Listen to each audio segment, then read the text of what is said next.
I want you to think about every time that you've tried to lose weight. What did it look like? It probably looked a little bit something like this. All calories tracked, meals portioned out into Tupperware, you're getting your steps in, your sleep's dialed in, your hydration's dialed in, you feel pretty locked in. And you can probably do this for like 2, 3, maybe like 4 weeks max. But then life kind of gets in the way. Something happens, maybe like work stress, kids are off sick from school, family stuff, you name it. Because whenever you ever had 3 or 4, 5 months where something hasn't happened. So what happens in these particular weeks when life gets in the way is that perfection and that what I like to call fifth gear, where you're ticking all the boxes, we suddenly turn that into a complete write-off. And then before we know it, we're kind of like stuck at square one again. We're scrolling on social media looking at what 6-week challenge to sign up to again or something like that. Or we're looking at a calorie tracking app to be the next quick thing or the quick fix.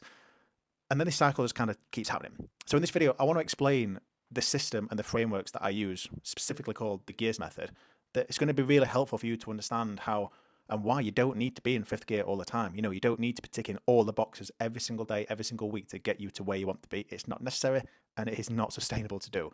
I'm going to be showing you what gear 1 and gear 3 looks like and the ability to shift up and down the gears depending on what life throws you, because that is the key to consistency. There is no point trying to be in fifth gear, ticking all the boxes, trying to be perfect, if that only creates 4 weeks of consistency and then you fall off and then you're trying to get going again. This video, I do believe, is going to change the game for you because it does with pretty much every single client that I work with. Please try and stay with me. I will try and keep this video to around 5 minutes long. So what is the gear system? I want you to imagine that your fat loss and your fitness related goals is like driving a car. You've got fifth gear, well, you've got 1, 2, 3, 4, 5 gears, but we're only going to be focusing on 3. Fifth gear, like I said, is when you are cruising in the fast lane of the M1 in the UK. You're ticking all the boxes, life's easy breezy, low stress, nothing's going on. You're able to maybe like fast track your progress. You've got minimal meals out, no holidays, kids aren't off sick, all of that stuff. We've got gear 3, all right? This is what I like to call the consistency gear. This is where you are going to be probably 80% of the time. And even when I say that, people feel a little bit uncomfortable because they automatically assume, well, I want to be in fifth gear. I get that.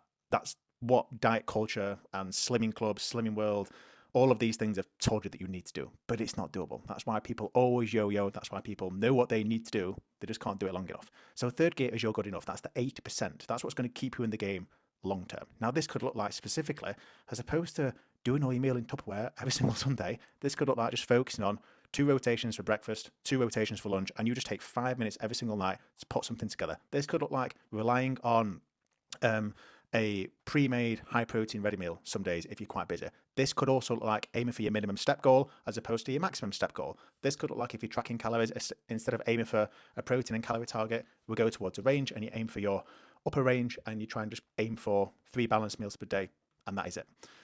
In terms of gym sessions, if you usually do 4 gym sessions per week, it look like that you aim to do 2 gym sessions and 1 being a bonus. So we can see like the difference between fifth gear and third gear. Now remember, the key thing about third gear is that's going to keep you in the game a long time, rather than trying to be in fifth and then falling off. Now gear 1, what does this look like? As you can imagine, this is where what I like to call shit has hit the fan. Life's got in the way, super stressful, work's really busy, kids are off sick, something's happened. And this is where I obviously work with my own one-to-one clients and we define what each gear looks like, because I'm just spitting out what this could look like for you. You have to work this out yourself and it has to be realistic.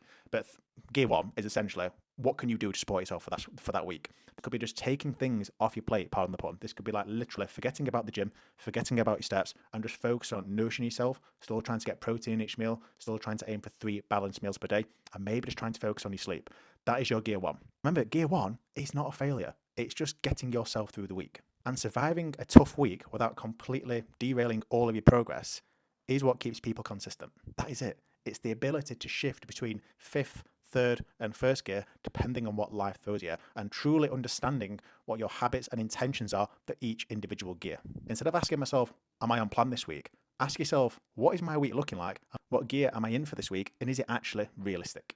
The last video in this series is called How to Make Fat Loss Automatic. And it's going to bring everything together, the gear system, the food framework, and how this all fits around your real life. And if you would like to book a free call to talk through how this could work for you, the link to book a call, completely free. It's not a sales call in disguise. I do not do those. This is just how I can help you apply this consistently in your life.